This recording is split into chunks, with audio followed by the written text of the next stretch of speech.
ফরিদগঞ্জের সন্তান সহ পলাতক গৃহবধূ স্বামীর সংসার ফিরে পেতে হয়েছেন মামলার আসামি। স্বামীর সংসার ফিরতে চেয়েছিলেন।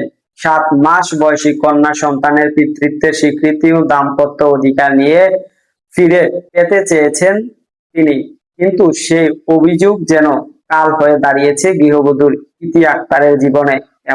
এমনই তিনি নিজের একটি রক্তক্ষয়ী সংঘর্ষের আসামি হয়ে গেছেন।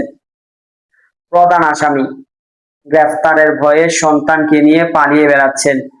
এর মধ্যে স্বামীর পক্ষ থেকে পাঠানো হয়েছে ডিভোর্সের লেটারও। সব মিলিয়ে চরম অনিশ্চয়তায় আতঙ্কের দিন কাটছে এই গৃহবধূর।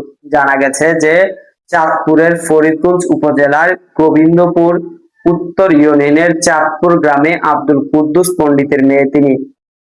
ইতি আক্তারের সঙ্গে পার্শ্ববর্তী গোবিন্দপুর দক্ষিণ ইউনিয়নের হাসা গ্রামের মফিজ পাটোয়ারির ছেলে শফিক পাটোয়ারির বিয়ে হয় 2024 সালে।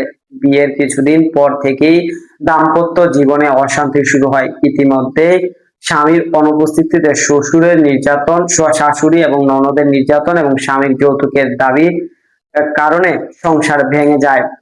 ইতি আক্তার বলেন যে বাবার কাছ থেকে 5 লক্ষ টাকা এনে স্বামীর হাতে তুলে দেওয়ার সময় আমি ছিলাম ভালো স্ত্রী, কিন্তু আবার টাকা চাইলে দিতে রাজি না হওয়ায় আমার উপর নির্যাতন শুরু হয়। স্বামীর অবহেলায় শাশুড়ি ননদের নির্যাতন সহ্য করেও অনাগত সন্তানের মুখের দিকে তাকিয়ে সংসার টিকিয়ে রাখতে চেয়েছিলাম, কিন্তু শেষ পর্যন্ত কৌশলে আমাকে বাবার বাড়িতে পাঠিয়ে দেওয়া হয়।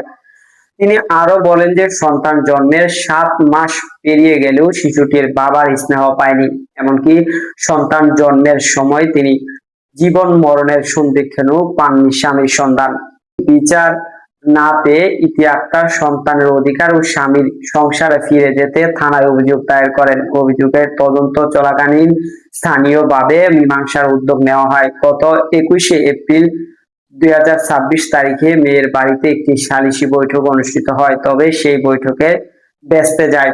ইতির দাবি, সালিশি বৈঠকে তেমন কোনো অপ্রীতিকর ঘটনা না ঘটলেও পরদিন 22শে এপ্রিল ঘটনা